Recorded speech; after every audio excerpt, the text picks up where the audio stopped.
Hello everyone, very warm welcome to my channel learning with Komal. तो आज की इस वीडियो में हम लेकर आए हैं ह्यूमन रिसोर्स मैनेजमेंट की यूनिट 3, जिसमें हम आज परफॉर्मेंस अप्रेजल के बारे में पढ़ेंगे। यहाँ पे मैं पूरा टॉपिक कवर करूँगी परफॉर्मेंस अप्रेजल का, और जो भी एग्जामिनेशन के पॉइंट ऑफ व्यू से इंपॉर्टेंट क्वेश्चंस हैं यूनिट 3 के, वो भी हम आज कवर करेंगे। तो वीडियो आपके लिए काफ़ी ज़्यादा हेल्पफुल एंड यूज़फुल होगी, इसलिए वीडियो को please like, share and comment ज़रूर करें। टेलीग्राम चैनल आप ज्वाइन कर सकते हैं, आप यूट्यूब चैनल को हमारे सब्सक्राइब कर सकते हैं। चलिए स्टार्ट करते हैं। तो जैसे कि आप स्क्रीन पे देख सकते हैं, यहाँ पे हमें क्वेश्चन गिवन है कि परफॉर्मेंस अप्रेजल से आप क्या समझते हैं, इसके क्या ऑब्जेक्टिव्स हैं। तो परफॉर्मेंस अप्रेजल एक ऐसा प्रोसेस है जिसमें हम डिटरमाइन करते हैं, हम कम्युनिकेट करते हैं अपने एम्प्लॉय को कि वो कैसा परफॉर्म कर रहा है, मतलब कैसे वो किस तरीके से अपनी जॉब को वो परफॉर्म कर रहा है। And establishing a plan of improvement if need be, और अगर कुछ इम्प्रूवमेंट की ज़रूरत है तो उसको हम कम्युनिकेट करते हैं, उसको बताते हैं कि आप में काम में ये कमी आ रही है और आपको ये इम्प्रूवमेंट करनी होगी। तो परफॉर्मेंस अप्रेजल एक ऐसा प्रोसेस है जिसमें हम एम्प्लॉय का जो है इवोल्यूशन करते हैं हायर लेवल्स पर। ये जानने की कोशिश करते हैं कि हमने जिस एम्प्लॉय को काम पे रखा है, जो सिलेक्शन हुआ है उस एम्प्लॉय का, क्या वो हमने सही डिसीजन लिया था या हम गलत साबित हुए। इसीलिए हम परफॉर्मेंस अप्रेजल को यूज़ करते हैं। तो ये हेल्प करता है कम्युनिकेट करने में, डिटरमाइन करने में एम्प्लॉय को कि कैसे वो परफॉर्म कर रहा है अपनी जॉब को, और अगर कोई इम्प्रूवमेंट के चांसेस हैं तो उसके रिगार्डिंग प्लान भी इस्टेब्लिश किया जाता है। तो कुछ इंपॉर्टेंट मैटर्स आते हैं परफॉर्मेंस अप्रेजल के रिगार्डिंग, वो आता है प्रमोशन। अगर आपका एम्प्लॉय बढ़िया काम कर रहा है, आपने अच्छे से इवैल्यूएट कर लिया, तो आप उसका प्रमोशन कर देंगे। अगर एक एम्प्लॉय जो है उसको ट्रांसफ़र करने की ज़रूरत है, कहने का मतलब ये है कि वो हो सकता है ना, हमारी ब्रांचेस कहीं कहीं स्टेट्स में होती हैं, कहीं कहीं सिटीज़ में होती हैं।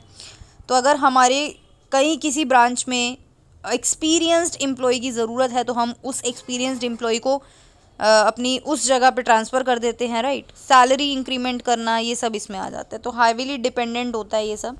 तो परफॉर्मेंस अप्रेजल हेल्प करता है एचआर मैनेजर्स की ये एसर्टेन करने के लिए कि कैसे एफिशिएंटली हमारे जो सबऑर्डिनेट है, हमारे जो एम्प्लॉयज़ हैं, वर्कर्स हैं, वो परफॉर्म कर रहे हैं अपनी जॉब को। एचआर मैनेजर को भी पता लगता है इस चीज़ से। तो ये हेल्प करता है ये जानने में कि सबऑर्डिनेट जो हमारे एम्प्लॉयज़ हैं उनके एप्टीट्यूड को जानना, उनकी और जो दूसरी क्वालिटीज़ हैं वो जानना, ये सब जानने में भी हेल्प करता है। तो मेन ऑब्जेक्टिव परफॉर्मेंस अप्रेजल का यही है कि एफिशिएंसी को इम्प्रूव करना ऑर्गेनाइजेशन की, और उन एम्प्लॉयज़ को मोटिवेट करना ताकि वो और बेस्ट वे में अपने जॉब को परफॉर्म करें। तो परफॉर्मेंस अप्रेजल एक सिस्टमैटिक पीरियोडिक जो है प्रोसेस है, कह सकते हैं। So far as humanly possible the impartial rating of an employee, यहाँ पे हम एम्प्लॉय की रेटिंग करते हैं, जो है एम्प्लॉय को रेटिंग करते हैं इम्पार्शियल वे में, यानी कि कोई पार्शियलिटी यहाँ पे नहीं होती है। एकदम कह सकते हैं कि बिना पार्शियलिटी के हम उसकी रेटिंग करते हैं और उसको उसका इवैल्यूएशन करते हैं, और जो है पोटेंशियलिटी देखते हैं कि वो और ज़्यादा बेटर जॉब कैसे कर सकता है। अब इसके कुछ ऑब्जेक्टिव्स होते हैं, जैसे कि हम परफॉर्मेंस अप्रेजल क्यों कर रहे हैं, क्योंकि हमें अपने एम्प्लॉयज़ का मोटिवेशन बढ़ाना है। क्योंकि अगर हमारे एम्प्लॉय मोटिवेट होंगे तो ही वो अच्छे से काम करेंगे, और जब वो अच्छे से काम करेंगे तो हमारे ऑर्गेनाइजेशन में प्रोडक्टिविटी इंक्रीज़ होगी, यानी कि ज़्यादा से ज़्यादा जो है काम आउटपुट निकलेगा। बढ़िया काम करेंगे तो मोटिवेट रहेंगे तभी कर पाएंगे। ट्रांसपेरेंसी को एनहेंस करता है। ट्रांसपेरेंसी का मतलब जब कोई चीज़ अनक्लियर होती है, जब हम ये काम कर रहे होते हैं, एम्प्लॉय से बातचीत कर रहे हैं, एम्प्लॉय को देखना, एम्प्लॉय को क्या इवैल्यूएशन करते हैं, तो उसमें ट्रांसपेरेंसी आती है ना। ट्रांसपेरेंसी का मतलब कि हम performance target, performance agreement, performance objectives, ये सब जो है इसमें देखते हैं। रिटेन टॉप टैलेंट, हमको पता है कि एम्प्लॉयज़ तो हम सिलेक्ट कर लेते हैं, लेकिन जो एम्प्लॉय सबसे अच्छा काम करता है उस एम्प्लॉय को हम रिटेन करते हैं अपने ऑर्गेनाइजेशन में। तो हमको टॉप टैलेंट को ही रिटेन करना है, ये भी इसका एक ऑब्जेक्टिव होता है। कमिटमेंट को इंक्रीज़ करता है। Employees involvement in planning of work, identification of skills, इस चीज़ को भी इंक्रीज़ करता है, सेल्फ अवेयरनेस को इंक्रीज़ करता है। साथ में ये एम्प्लॉयज़ को भी डेवलप करता है, क्योंकि अगर उनमें कोई कमी आ रही है तो हम इम्प्रूवमेंट पे भी फोकस करते हैं, और जब कोई एम्प्लॉय इम्प्रूव करता है ना, तो उसमें उसका इंडिविजुअली डेवलपमेंट भी होता है। देन आता है कि परफॉर्मेंस अप्रेजल जो है वो बहुत इम्पॉर्टेंट फंक्शन है ह्यूमन रिसोर्स मैनेजमेंट का। कैसे? तो परफॉर्मेंस अप्रेजल एक बहुत इंपॉर्टेंट फंक्शन है हमारे HRM का भी, ह्यूमन रिसोर्स मैनेजमेंट का, क्योंकि ये कुछ चीज़ों में मदद करता है। वो कौन सी चीज़ें हैं? नंबर 1, कंपनसेशन डिसीजन, कि हमें हमारे एम्प्लॉय को किस हिसाब से कितनी सैलरी देनी चाहिए, कितना उसका पे स्केल हमको बढ़ाना चाहिए। उसकी हम जब परफॉर्मेंस को इवैल्यूएट करते हैं तो हमको पता लगता है कि ये एम्प्लॉय की सैलरी हमको कितना इंक्रीमेंट करना चाहिए।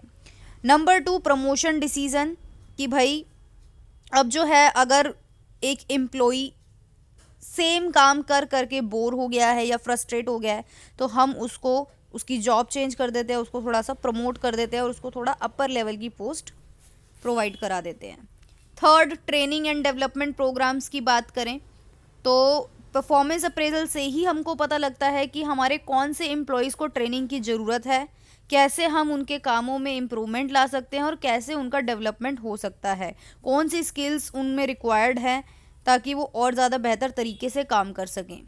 फीडबैक की बात करें तो परफॉर्मेंस अप्रेजल अनेबल करता है एम्प्लॉयज़ को कि to know how well he is doing on the job, right, कि कैसे एक तरीके से एम्प्लॉयज़ को पता लगता है कि वो किस तरीके से काम कर रहे हैं, उनको फीडबैक मिलता है इस चीज़ का, उनको बताया जाता है कि अगर आपको इम्प्रूवमेंट करने की ज़रूरत है तो इस हिसाब से एम्प्लॉयज़ जो है अपने में बदलाव लाते हैं। पर्सनल डेवलपमेंट भी होता है ऑब्वियसली, जब आप एक एम्प्लॉई अपनी पुअर परफॉर्मेंस से थोड़ा सा इम्प्रूवमेंट लाएगा तो उसका खुद का पर्सनल डेवलपमेंट भी होगा। और भी काफ़ी सारे बेनिफिट्स होते हैं परफॉर्मेंस अप्रेजल में। एम्प्लॉयर के पर्सपेक्टिव से देखें तो हम जानते हैं इम्परफेक्ट मेजरमेंट टेक्निक्स के अलावा इंडिविजुअल डिफरेंस जो होते हैं परफॉर्मेंस में, उसमें भी can make difference to company performance. कहने का मतलब क्या कि हमारी जो मेजरमेंट टेक्निक्स है हम जानते हैं इम्परफेक्ट है। कहने का मतलब कि आप किसी परफॉर्मेंस अप्रोजल में किसी एम्प्लॉय को इवैल्यूएट कर रहे हो, उसकी परफॉर्मेंस को इवैल्यूएट कर रहे हो, तो आप किसी की भी परफॉर्मेंस को कैसे इवैल्यूएट कर रहे हो? उसके आउटपुट के बेस पे, वो कितना आउटपुट जनरेट कर रहा है या किस बेसिस पे, तो वो टेक्निक्स हमारी थोड़ी इम्परफेक्ट होती हैं। तो इंडिविजुअल डिफरेंसेस भी होते हैं, भाई कोई अच्छा काम कर सकता है, उसमें ऐसी क्षमता है, उसका IQ लेवल अच्छा है ना। तो इससे बेसिकली कंपनी को ये पता लग जाता है, एडमिनिस्ट्रेटिव यूज़ ये आता है कि कौन सा इंडिविजुअल बेटर तरीके से परफॉर्म कर रहा है। डॉक्यूमेंटेशन की बात करें, परफॉर्मेंस अप्रेजल और फीडबैक जो है वो रिक्वायर्ड रहता है, और बाकी सब यही है। अब हमें परफॉर्मेंस अप्रेजल को कैसे एग्जीक्यूट करना चाहिए, ये प्रोसेस क्या रहता है। सबसे पहले तो आप देखो, आप किसी एम्प्लॉय की परफॉर्मेंस को इवैल्यूएट करने जा रहे हो, आप ये देखने जा रहे हो कि क्या वो एम्प्लॉय सही ढंग से काम कर रहा है या नहीं कर रहा, क्या उसमें इम्प्रूवमेंट की ज़रूरत है या नहीं है। तो वो आप कैसे करोगे? नंबर 1, आप स्टैंडर्ड्स इस्टेब्लिश करोगे कि हम किसी भी एम्प्लॉय की परफॉर्मेंस को मेजर कर रहे हैं तो किस स्टैंडर्ड के अकॉर्डिंग करेंगे, क्या हमारे बेंचमार्क्स होंगे, किस तरीके से। भाई आप किसी को कंपेयर कर रहे हो, जैसे आपके मार्क्स आते हैं तो हमारा एक स्टैंडर्ड डिसाइड है कि भाई 80 में से 32 वाला पास है, तो 32 एक बेंचमार्क हो गया, राइट। तो इसी तरीके से इसमें भी बेंचमार्क डिसाइड किया जाता है कि अगर कोई एम्प्लॉय जो है वो बेटर आउटपुट जनरेट कर रहा है, वो एक दिन में 100 यूनिट बना लेता है, तो इट मीन्स कि उसकी परफॉर्मेंस अच्छी है, और उसे 100 से ज़्यादा ही बना लेता है तो यानी कि अच्छा है वो और ज़्यादा, और 100 से कम बना रहा है तो इट मीन्स कि उस एम्प्लॉय को इम्प्रूवमेंट की ज़रूरत है। तो ये एक benchmark organization to organization depend करता है कि किस टाइप का बेंचमार्क होगा। फिर स्टैंडर्ड्स को कम्युनिकेट कर दिया जाता है, एम्प्लॉयज़ को बता दिया जाता है, और एम्प्लॉयज़ फिर उस अकॉर्डिंग जो है देखते हैं। और इसमें हमको बोला गया कि परफॉर्मेंस अप्रेजल में कम से कम 2 पार्टीज होती हैं। एक तो होता है अप्रेजर वो होता है जो वर्क को अप्रेजल करता है, यानी कि एंड द अप्रेजी, और एक अप्रेजी होता है जिसकी परफॉर्मेंस को इवैल्यूएट किया जाता है। मतलब दो बंदे, एक वो बंदा जो इवैल्यूएट कर रहा है किसी भी पर्टिकुलर एम्प्लॉय की परफॉर्मेंस को, वो हो गया अप्रेजर, और अप्रेजी वो बंदा जिसकी परफॉर्मेंस को इवैल्यूएट किया जा रहा है, वो एम्प्लॉय हो गया हमारा अप्रेजी। तो दोनों यही एक्सपेक्टेड रहेंगे कि वो स्टैंडर्ड्स के अकॉर्डिंग काम करें, और अप्रेजर को ये पता होना चाहिए क्लियरली कि भाई उसका जॉब है क्या, डिस्क्रिप्शन उसको पता होना चाहिए, बेंचमार्क्स के अकॉर्डिंग उसको जो है इवैल्यूएट करना है एम्प्लॉयज़ को, और फिर उस हिसाब से जो है रिजल्ट्स को एनालाइज करना है। और इस पर्पस के लिए परफॉर्मेंस स्टैंडर्ड्स जो है वो अप्रेजीज को बताए जाने चाहिए, उनके रिएक्शंस को नोट डाउन किया जाना चाहिए, और कोई भी स्टैंडर्ड अगर रिवाइज या मॉडिफाइड करने की ज़रूरत है तो टाइम टू टाइम वो भी करना चाहिए। मेजरमेंट ऑफ एक्चुअल परफॉर्मेंस की बात करें तो परफॉर्मेंस स्टैंडर्ड सेटअप करने के बाद, और दोनों ने, अप्रेजर और अप्रेजी दोनों ने ये एक्सेप्ट कर लिया है स्टैंडर्ड, उसके बाद का जो स्टेप है उसको मेजर करना। अब दोनों ने एक्सेप्ट कर लिया, परफॉर्मेंस को मेजर किया जाता है इसमें एक्चुअली में क्या हुआ। और जब एक्चुअली का भी मेजर हो गया तो स्टैंडर्ड और एक्चुअली दोनों को क्या करेंगे, कंपैरिजन करेंगे कि भाई स्टैंडर्ड हमने डिसाइड किया था कि एक एम्प्लॉय जो है वो 100 यूनिट बना सकता है एक दिन में, लेकिन एक्चुअल में उसने कितनी बनाई, उस चीज़ को कंपेयर किया जाएगा, जैसे कि मैंने आपको बताया अभी। फिर अगर कोई गलतियां आ रही हैं, स्टैंडर्ड से कम परफॉर्मेंस हो रही हैं, तो इम्प्रूवमेंट की जाएगी, और ट्रांसफ़र्स हो सकते हैं, ट्रेनिंग एंड डेवलपमेंट प्रोग्राम्स चलाए जा सकते हैं, ये सब हो सकता है। नेक्स्ट क्वेश्चन है कि performance appraisal is not merely for appraisal but is for accomplishment and improvement of performance. की जो परफॉर्मेंस अप्रेजल है वो सिर्फ अप्रेजल ही नहीं है, वो इम्प्रूवमेंट और अकम्पलिशमेंट भी है। इम्प्रूवमेंट मतलब कि अभी हमने इतना सब कुछ पढ़ा, हमने ये तो पढ़ा कि अप्रेज का मतलब क्या है कि इवैल्यूएट करना, कोई गलती है, कोई इनएफिशिएंसी है तो उसमें इम्प्रूवमेंट करना, टास्क को अकम्प्लिश करना, पूरा करना। तो परफॉर्मेंस मीन्स डू समथिंग ना, कुछ करना। तो appraisal mean to decide the value of the work done, कि जितना काम हुआ है उस वर्क की वैल्यू क्या है। तो परफॉर्मेंस अप्रेजल का मतलब कि जो भी काम पूरा हुआ है उसकी वैल्यू डिसाइड करना। इवैल्यूएशन प्रोसेस है ये, जिसमें हम एम्प्लॉयज़ की परफॉर्मेंस को स्टैंडर्ड्स के अकॉर्डिंग क्या करते हैं, इवैल्यूएट करते हैं। परफॉर्मेंस स्टैंडर्ड्स जो है वो क्लियर होने चाहिए, ऑब्जेक्टिव्स जो हैं वो समझ में आने चाहिए, मेजर्ड किए जाने चाहिए, और कुल मिला के वही बातें की गई हैं। करेक्टिव एक्शन भी लिए जा सकते हैं। एक करेक्टिव मतलब मान लो कि किसी एम्प्लॉयज़ जो है उसकी परफॉर्मेंस अच्छी नहीं है, तो करेक्टिव एक्शन भी दो टाइप के हो सकते हैं। पहला immediate and deal mainly with symptoms, कि कहाँ कमी आ रही है, क्यों परफॉर्मेंस में इनएफिशिएंसी आ रही है।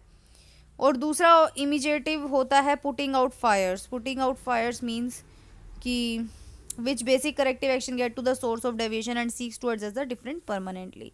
कि कोई जो चीज़ें जिस चीज़ों की वजह से काम नहीं हो पा रहा है उसको हम हटा देते हैं, राइट। तो ये सब इसमें आ जाएगा। उसके बाद what are the different methods of performance appraisal, क्या डिफरेंट मेथड्स हैं। इसमें हमें मॉडर्न मेथड्स पूछे गए हैं कि आप कैसे, कौन कौन से मेथड्स को बेसिकली यूज़ करके आप अपने एम्प्लॉयज़ की परफॉर्मेंस को मेजर करेंगे। पास्ट ओरिएंटेड में जो हमारे मेथड चलते थे वो स्केल चलता था, चेकलिस्ट होती थी, फोर्स चॉइस मेथड होता था, फोर्स डिस्ट्रीब्यूशन मेथड। तो ये सारे मेथड्स के नाम हैं। और फ्यूचर में हमारे जो मेथड है वो है management by objectives, 360 degree appraisal, ये इंपॉर्टेंट क्वेश्चन है, और साइकोलॉजिकल अप्रेजल और असेसमेंट सेंटर्स। तो बात करेंगे फ्यूचर वाले की, क्योंकि हमसे क्वेश्चन में मॉडर्न मेथड्स का ही पूछा गया है। तो सबसे पहला जो मॉडर्न मेथड है वो है मैनेजमेंट बाय ऑब्जेक्टिव, जिसको हम शॉर्ट फॉर्म में MBO भी बोलते हैं। तो MBO requires the management to set specific measurable goal with each employee, है ना। MBO रिक्वायर्ड है कि मैनेजमेंट जो है वो स्पेसिफिक, मैनेजमेंट के जो गोल्स हैं वो स्पेसिफिक होने चाहिए।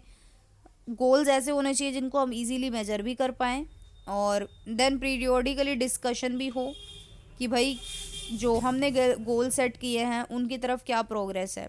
तो ये जो MBO टेक्निक है ये जोर डालती है पार्टिसिपेटली सेट गोल्स पर, यानी कि हम एम्प्लॉयज़ को भी इसमें शामिल करते हैं और ऑब्जेक्टिव डिसाइड करते हैं। तो MBO focus attention on what must be accomplish.